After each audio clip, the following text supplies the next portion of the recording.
Бұл өмірде ер кезегі екі рет беріледі, өлім бір рет беріледі. Бірақ өлімін тірілтіп кеткен адамда бұл кісі. Өте жақсы. Кезегін Құдай кезегін бергенде мына өмірге келдің деп. Сол миссиясын орындап кеткен Құдайдың құдіреті бойына сіңген. Кейбір адамдар ұлттың жады іспетті. Олар бұл дүниеден кеткенімен сөзі, ізі, еңбегі мәңгі қалады. Мылтықбай Ерімбетов сондай жандардың бірі еді.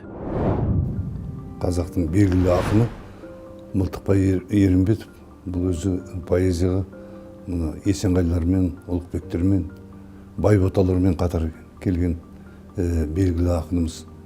Біз оны студент кезінен жақсы білетін едік. Ол кезде мына Қазақстан Жазушылар одағының залында поэзия кештері жиі өтіп тұратын.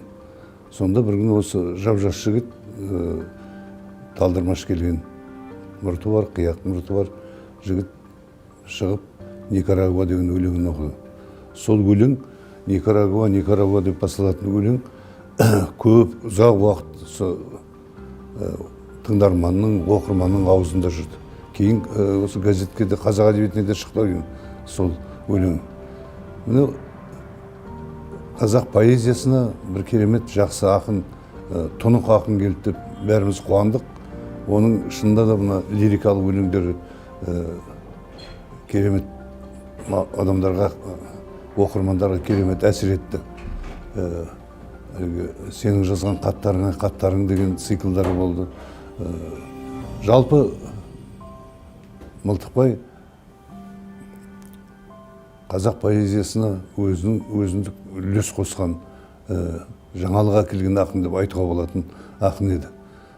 1956 жылы Жетісайда дүниеге келген Мылтықбай Мамытұлының тағдыры өз атына сай қайсарлықпен өрілді. Мектептегі оқуын 1978 жылы аяқтап, арман арқалаған бозбала 1977 жылы Қазақ мемлекеттік университетінің журналистика факультетін тәмамдайды. Қазақ белгілі ақыны Мылтықбай Ерімбетовпен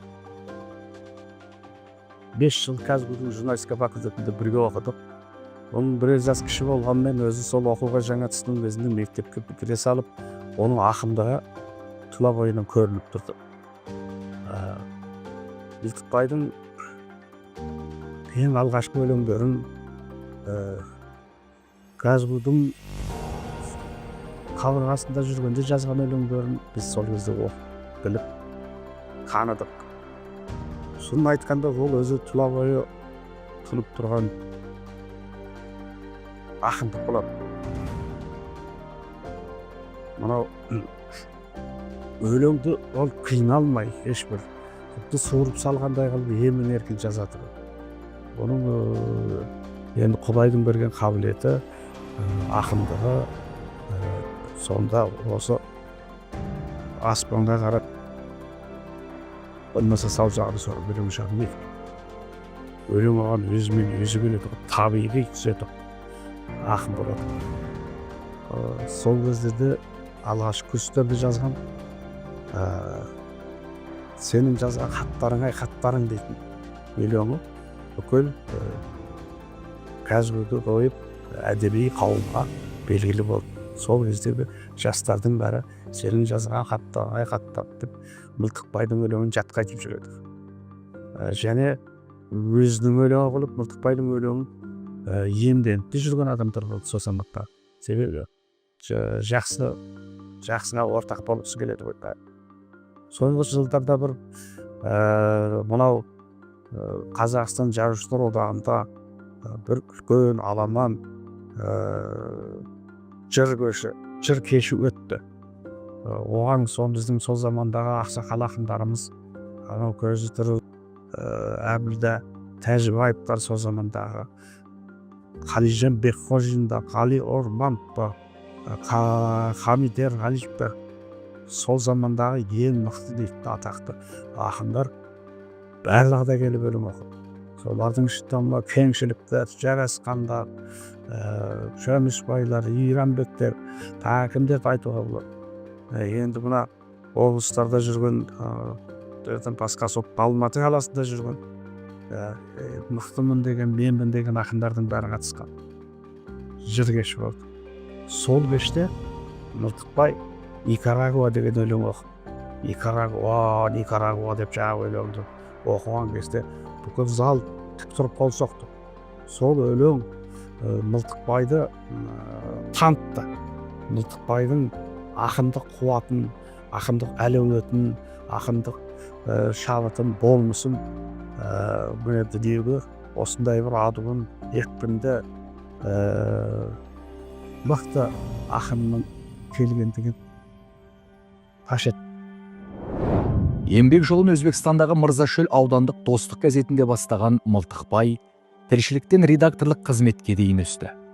Журналистиканың мектебінен өткен жас маман қазақ сөзінің қадірін терең сезінді. Мылтықбай ағамыздың ақындық таланты мектепте жүрген кезінде ашылды. Сол 7-ші сыныптың кезінде ол облыстық дәрежеде танымал жас бала ақын атағы шықты. Содан ағамыздың бағы жанып 16 жасында Қазақ мемлекеттік университетінің журналистика факультетіне оқуға түсіп, өте қатты шабыттанып, 16-17 жасында ерекше лирикалық өлеңдер жазды. Оның өлеңдері Алматы жастарына, республика жастарына кең таралды. Сол өлеңдерінің біреуін сіздерге айтып өтсем. Шаршадың ба ойлардан шегелеген, сескенесің жаным-ау неге менен, жүрегімнен оянып бір жылылық, тере берем номерді, тере берем, телефондар сезімім номерленген, бір қоңырау күтеді менің кеудем, өзге қолыңмен көтерсең трубканы, жеңілдермем, ех шіркін жеңілдермем. Бақытымды бәймәлім болжадым да, трубка қол создым ол жанымда, трубканы көтерді басқа біреу номердің аржағында. 1982 жылдан бастап Қазақ мемлекеттік баспа комитетінде, кейін Парасат журналында еңбек еткен ол 1995 жылдан бастап толығымен шығармашылыққа бет бұрды. Өлең, очерк, тарихи зерттеу, балалар әдебиеті оның қалам тартпаған саласы жоқ. Мылтықбаймен өткен ғасырдың 72 жылында табыстық. Казгудың журналистика факультетіне түскен кезде осы бір орта бойлы, қара қасты, шымыры келген төртбақ жігіт өзі жаутаңдап жұрттың бәріне жағып жүрді. Бұл сол курстың ең кенжесі Мылтықбай Ерімбетов деген жігіт болып шықты. Өзі журналистика факультетінде әдегенде сол жігіттер екіге бөлінеді ғой. Біреуі жазатындар, біреуі сабақты жақсы оқитындар болып. Сабақты жақсы оқитындар жағына Әшірбек бастаған топ шығады. Жазатындар жағы бір бөлек жүреді. Сол жазатындар жағының ішіндегі бір ең елеулісі Мылтықбай еді. Мылтықбай табиғатында талантты жігіт. Бұл оқуды бітіргеннен кейін де сол журналистика саласында, публицистика саласында біраз еңбек етті. Бұл енді сол тәуелсіздікке қол жеткізгеннен кейін Мырзашөл деген журнал ашып, сол журнал осы республикамыздағы ең таралымы көп басылымның біреуіне айналды. Онда Мылтықбай тек оны жай көп басылымның бірі ғана қылмай, кәдімгі елдің, халықтың проблемасын айтқан жұрт оқитын басылымға айналдырды. Бұл өзі бір елгезек, жаны елгезек, біреу десе осы жаны ұшырып тұратын жігіт еді. Жұбайы қайтқаннан кейін өзі бұлай байқайым, иығы түсіп кетті. Көңілсіз, басын көтере алмай қалды. Бір күні осы сен неге мен туралы жазбайсың деді. Мен айттым, мен сені мақтап жаза алмайым. Тек бір жан дүниеңді ғана көрсетіп шағын дүние жазайын деп. Мылтықбайда мергендік бар деген бір шағын әдеби мақала жаздым. Бұл өмірде мерген еді. Көздеген нәрсесін қалт жібермей дәл тигізетін. Оның өзіндік бейнесі бар. бір өз жолын тапқан жігіт еді. Оны біз әрқашан ұмытпай еске алып отырамыз. Ол құрған М-талант баспасы авторларға қолжетімді баспа моделі болды. Мылтықбай Ерімбетов 1000-нан астам автордың еңбегін жарыққа шығарды.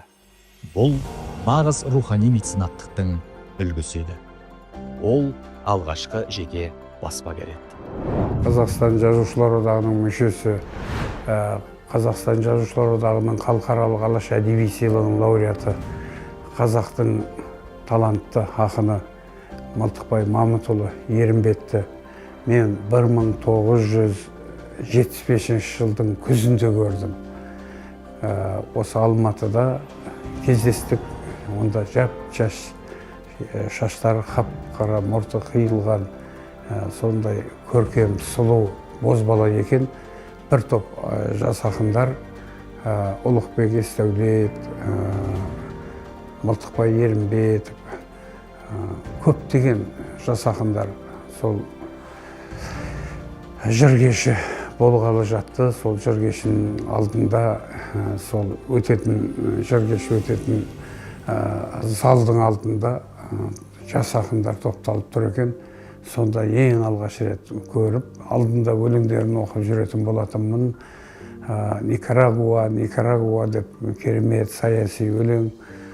Сонан соң жаңағы сенің жазған хаттарың, айқаттарың деген секілді көптеген ғашықтық ғазалдарын оқып, оңтүстік жақтың жігіті екен, мырзашөлтік екен деген алдындағы сөздерден естігенім бар. Солай ең алғаш рет танысқаным есімде. Қазақтың талантты ақыны Мылтықбай Ерімбетовтің дүниеден ерте өтіп кетуі, енді ол өте өкінішті жағдай. Сап-сау, қамқор. Менің мына Алматы қаласындағы дәстүрлі театрда жыр кешім өтіп жатты. Көріп тұрмын, иін тірескен халық, үлкен жыр кеші оқып жатырмын. Мен енді өлеңді оқып, неғып жатырмын, үзіліс болысыменен Мылтықбай Ерімбетов ең бірінші болып халықтың, лап қойған халықтың ортасынан бірінші кеп, маңдайымнан сүйді, бірер жас үлкендігін көрсетіп, айналайын деп.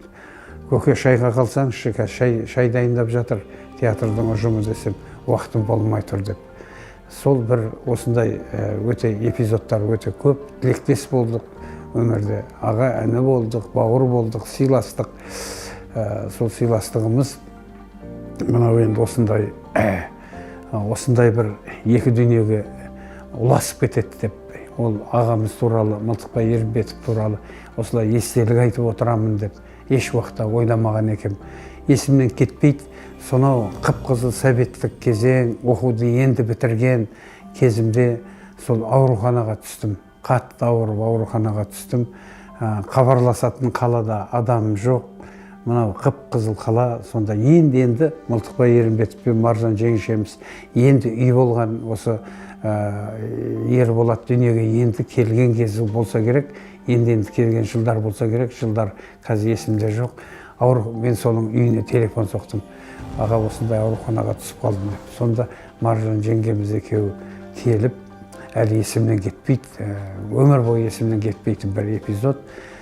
Сол Маржан жеңгемізбен бірге екеуі ауруханаға, сондай үйдің ыстық тамағын жасап, сондай келіп, маған несін беріп, бірақ ол аурухана кіргізбейді, сырттан беріш беретіндей, соны беріш беріп, сонда суретті де керемет салатын, өте қалжыңқой, юморсыз, әзілсіз жүрмейтін еді Мылтықбай. Ылғи сол қалжың айтып, көңілді жүретін еді. Сонда бір қашып бара жатқан тышқан, оны қуып бара жатқан жаңағы мысық, солардың суретін салып, жаңағы адам күлетіндей сондай сурет салып, кішкентай хат жазып, ағаң Мылтықбай, Маржан жеңшең екеуміз келіп тұрмыз, ал енді тезірек шығып кет деп, ана қыздардан ұят болмасын деп жазып жіберді. Осындай бір әзіл, әлі есімнен кетпейді. Осындай талай жыр кештері болды, талай сапарлар болды. Әлішер Толыбаев пен Ислам Әбішев осы бір 5-6 жыл ақын жазушыларды жылда жазда демалдыратын сондай бір сәттеріміз болды, жылдарымыз болды. Сондай сәттерде Жаркент сапарына мен Мылтықбай ағамыз бірге барып, сол күндіз түні бір 12 күн демалдық. Шымкенттегі тау самалында демалдық. Сондай жылдарда айтылған әңгімелер, өмірде осындай эпизодтар өте көп. Алла қаласа өзім бір естелігімде оны болашақта жазамын ғой деп ойлаймын. Ақынның топырағы торқа, жатқан жер жайлы, ұрпақтары аман есен болсын. Аманат дүниесі халқына аман есен жетсін деген тілек айтқым келеді. Зұлмұхамбет Тайманов, Асабай Мамытов, Мырзағадыр Нұрбаев, Молда Мұса Жұманазарұлы сынды тұлғалардың есімін қайта жаңғыртып, ұмыт болған рухани байлықты халқымен қайта қауыштырды.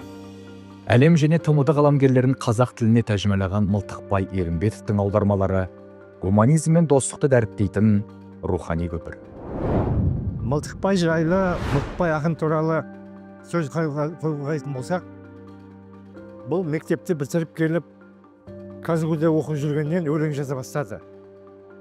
Өлеңі студент кезден газеттерге жарияланып, журналдарға жарияланып, кәдімгі ақын болып қалыптасып, КЗГУ-де бітірді. Шабытымен, өлеңдерімен қазаққа белгілі ақын болды. Туған жерін, туып өскен Өзбекстанда Қызылдың құмын, Жетісай мақтаралын, мақталы алқапты жырлады. Жыңғылын, құмын жырлады, елін жырлады. Ақындығымен қатар ол әртүрлі саланы алып жүрді, баспагер болды. Және өзі мына әңгімелер жазды, ел туралы жазды. Елдегі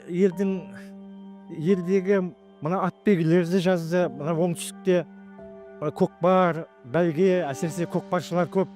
Ол елдегі мықты көкпаршыларды елге танытты. Ел аузындағы әртүрлі елдегі оқиғаларды барлығын анықтама беріп, баға берді. Керек десең, әлі күнге дейін аты талас. Мына Қарақшы деген бар. Қарақшы дегенде біздің жақта қарақшылар туралы ертедегі сондай бір әңгімелер жазды. Сол тартты ортаға сол теманы, тақырыпты. Ол қарақшылар елге қамқор қарақшылар еді.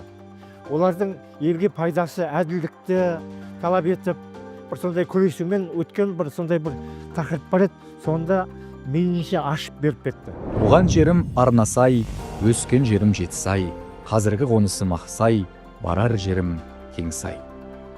Жеке мұрағатында сирек хаттар, фотосуреттер мен қолжазбалар сақталған. Ол нағыз тірі мұражай болатын. Жанжары Маржан Мұсаханқызының оған деген сенімі, тынысы, тіршілігінің тірегі болды. Екеуінің өмірі парасаттың үйлесімі еді. Әпкем шешемдей болды. Өзі өсіріп бағып, осы Алматыға, интернатқа келіп орналастырғанда осы әпкем болатын. Енді әпкемнің жақсылығы өмірде көп. Жастайынан әке-шешемізге көмектесті. Одан қалған балалардың барын аяқтандырды десе де болады. Сондай мейірімді, кеңпейілді, адамгершілігі мол кісі еді. Әпкем 79 жылы Мылтықбай Ерімбетов деген жездеміз ғой енді. Сол кісіге үйленіп, отау құрып, жақсы отбасылы болды. Ол кісі енді Шымкент облысы Жетісай ауданынан сояқтан болды. Ол кісі оқуды бітірген, КЗГУ-дың журналистика факультетін, өзі ақын, жазушы, жақсы кітаптар жазды. Сондай жақсы үлгілі семья болды. Елге танымал. Енді әпкемді айтатын болсақ, осы Шымкент облысы мен Алматы облысының арасын жалғаған алтын көпір. Осы кісілер енді жақсы сыйластық, жақсы қарым-қатынаста болды. Екі жақтында құдағилары, әке-шешелеріміз, соны Жетісайдағы құда бала құдалар барлығы жақсы араласып тұрдық. Әпкем менен жездем мен армияда болғанда бұл кісілер Алматыға көшіп келген болатын. Алматыда Роза Бакиева Абай деген көшенің қиылысында сол жерде тұрды.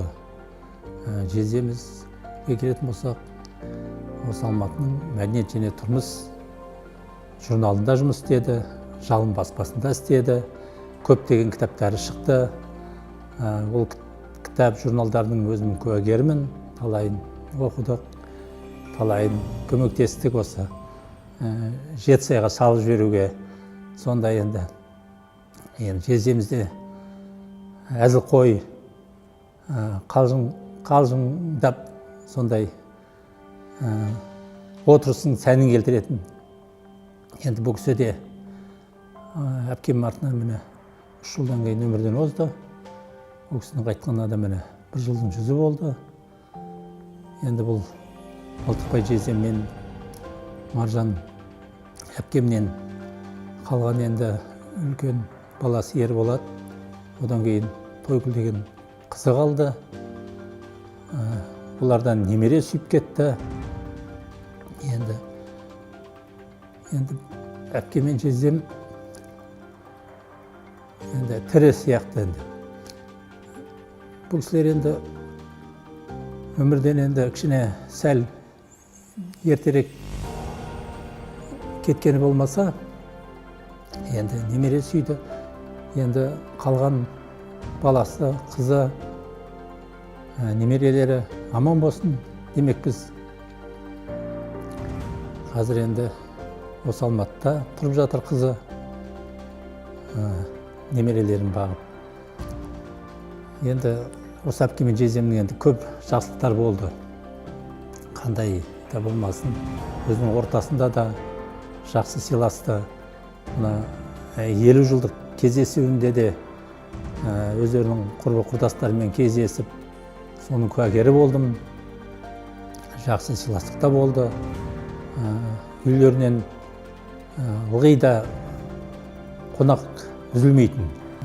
Біраз курорттарға барды енді, шешемізде, әкемізде енді. Соған қаратай просто өзім ойлаймын да енді. Жаңағы әпкемізді бір курортқа жібермеппін деп. Сол өкініштісі.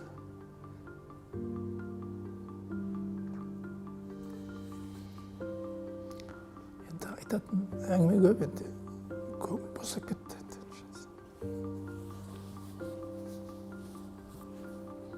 Өмірден өтіп кеткеннен кейін ойлайсың ғой сол. Әйтпесе негізі ойымда болды. Бір демалдым. Мына бүгін Алланың бір сәті түсіп, құдамыз Мылтықбай Мамытұлы туралы бір естелік айтуға реті келіп отыр. Құданы Құдай қосады деген. Сол Алланың шарапаты менен 2004 жылы сол қызымызбен боламыз бір-біріне жүрек қалауымен ұнатып, содан құда болдық. Содан бері мінекей талай жылдар өтіп жатыр. Бүгін мінекей құдамыздың қайтыс болғанына 1 жылдан асты. 2024 жылы мамыр айында дүниеден озды. 68 жасында, сондай 40 жасында деп айтуға болады, дүниеден озды. Ол кісі енді халыққа, елге еңбек еткен азамат. Оны ол кісінің осындай мықты азамат екенін, осы жүре келе, осы құда болғалы бері жылдан жылға ашылып, ол кісінің қандай адам екенін білдік. Ақын деп айтамыз, жазушы деп айтамыз, журналист деп айтамыз. Бір жағынан шежіре мәселесін, ол кісінің жазбаған тақырыптары, білмейтін, шығармашылық жұмысында білмейтін нәрселер жоқ. Ол жағына келгенде, мені алтын құдам өте сауатты, білімді болып шықты. Ал ұлы Ерболат қызы Тойгүл осы үйлесімнің жемісі болды. келіні Гүлдана Бортайқызы ата енесіне адал қызмет еткен, қазақы тәрбие көрген адал жар. Немерелері Фатима Ерболатқызы, Әділхан Ерболатұлы, Биғаным Ерболатқызы Мылтықбай Ақсұлтан Ерболатұлы мен жиендері Айтжанова ханым мен Әлсара ата әжелерінің жарқын бейнесін жүректерінде сақтап келеді. Әкем туралы айтатын болсам, ол кісі нағыз талант, ірі тұлға болатын. Ол бойына қайсарлық пен табандылықты сіңірген, шын өз еңбегімен ақылы арқылы биік белестерге жеткен адам. Оның еңбектері мен жазбалары бүгінгі күнде кең таралуда. Қазірдің өзінде біз 40 томнан астам жазба мұрасын жинақтап жатырмыз. Оны халыққа жеткіземіз деген ойдамыз, Алла қаласа. Енді кішігірім әкем туралы сипаттама беретін болсам, ол кісі қазақ десе алдына жан салмайтын. Өте еңбекқор, қайсар азамат болатын. Оның мінезі қазір өзінде, немерелерде байқалуда. Ал позитивтілігі мен бауырмашылдығы ол бөлек әңгіме. Бір айта кететін жайт, ол кісі 20 жылдай қатты ауырды, үнемі таңғышта жүрді. Соның өзінде өмірге құштарлығы, халыққа деген сенімі таңғалатындай жағдай еді. Міне осы қасиеттер келер ұрпақ үшін бір шынайы өмір сабағы, қиындыққа мойымаудың, алға ұмтылудың бір тірі үлгісі секілді. Әкемнің елге танылуына, осындай жақсы жетістіктерге жетуіне әрине бірден бір себепкер анам деп айта аламын. Маржан мамамыз қазақтың қызына тән барлық қасиеттер бар десем қателеспеймін. Ол деген шынайылық, тазалық, қонақжайлық, мейірімділік, міне осы қасиеттердің бәрі бойынан көрінетін. Қазір ол қыздары мен немерелерінің мінездерінде де бар. Ең ерекшелігі Маржан анамның терең имандылығы мен көркем мінезі еді. Міне осы арқылы ол отбасының бәйтерегі болды. Адал жар және де бауырлар мен туысқандарына аса қамқор жан еді. Қаламгер күнделік жазған, дерек сақтаған, артымда із қалсын деген ердің амалы.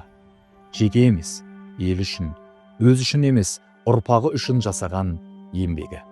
Бүгінде Мылтықбай Ерімбетовтің немересі Фатима журналистиканы таңдаған білікті маман.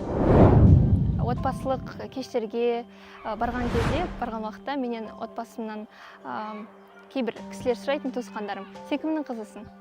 Әкеңнің ба, анаңның ба?" Мен айтатын, ойланып тұрамын да, әкеме қараймын, анама бір қараймын, сосын айтам, мен апа мен атамның қызымын деп айтатынмын.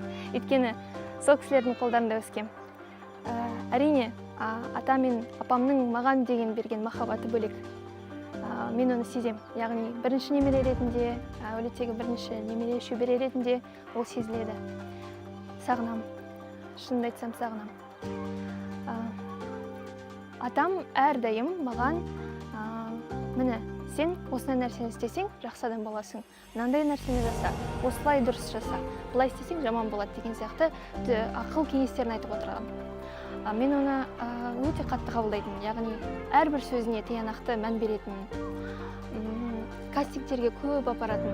Бірақ бір жағдай орын алған, атам мені, Биғанымды, Әділханды, яғни өз немерелерін кастингке апарып, мен кинода түседі деген сондай бір ниетпен апарған болу керек. Бірақ мен өтпей қалдым, бірақ атамды алды. Атамды алғанда қуандым. Сот болып, жаңағыдай күшті рөлді сомдап шықты. Осындай кездерде, басқа да уақытта атаммен қатты мақтанатын күндерім болады, әрине. Өйткені Ақсай, менің есімде балалық шағымыздың көп бөлігі осы Ақсай деген шағын ауданда өткен. Мен, Әділхан, Биғаным бәріміз жазғы каникулдарда ата-апамыздың қасына барып отыратынбыз. шынымды айтсам ең бақытты сәттердің бірі сол Ақсайда өткен. Ақсай десе бірден апамның тәтті тамақтары түседі. 86-шы пәтерге кіргенде апам ой балаларым жандарым деп қуанып кіретін әрқашан. Сол бейнесі мәңгі есімде. Қатты сағындым. Және де апаның тәтті бәліштері жасаған макаронның өзі тіпті ерекше. Басқа адамдар олай жасай алмайды ау деймін. Атамның қасиеттері маған ұнайтын осы табандылық және өжеттілік. Бізде журналистикада үйретеді, журналисттің, яғни журналистик этикада сай жұмыс істеуі және оның қандай қасиеттері болу керек бойында. Ол факт-чек жүргізілген деректерді айту, шындықты айту, қорықпай айту. Міне атамның бойында дәл осы қасиет болатын. Қорықпай, ол жаңағы мырза шөл, заңсыз алынған жерлердің барлығын жырлап кеткен да, Никарагуам деп. Осының өзі атамның мықтылығын дәлелдейді. Ол жай ғана журналист емес, ол жанашыр журналист. Ол елдің қамын ойлайтын, халықтың өзінің жерінің, біріншіден қазақтың қамын ойлаған журналист болған. Менің ойымша атамның қасиеттері маған берілді. Яғни әкем менің заңгер, анам менің финансист, бірақ анамның қатысы жоқ. Әкем менің заңгер, және әкемнің ағалары барлығы да заңгер сондай салада. Ал мен ғана атамның жауын қуған секілді сияқты. Әрине үлкен жауапкершілікті сезінемін. Бұрын кішкентай болған кезде қатты елемейтін сияқты болдым. Қазір атам дүниеден өтіп, біраз ойлар бар. Мынаны жасау керек, осылай жасау керек. Атамның өлеңдерін, шығармашылығын жасап кеткен істерін әкем жалғап жатыр қазір, немерелеріне бағыштайды ғой. Сол сияқты мен де атамның қаламгерлік жобаларын алға тартуым керек сияқты. Мылтықбай Ерімбетов 2024 жылы дүниеден озды. Бірақ оның 20-дан астам кітабы, әндері, аудармалары, шәкірттері өміршең мұра ретінде халқымен бірге. Уақыт тоқтамайды. Бірақ біз тоқтап тағзым етеміз, еске аламыз, дұға бағыштаймыз, жүрекпен сағынамыз. Өзің кеткенмен сөзің қалды, үнің қалды, ізің қалды. Ең бастысы жүректе өлмей тұғын бейнең қалды.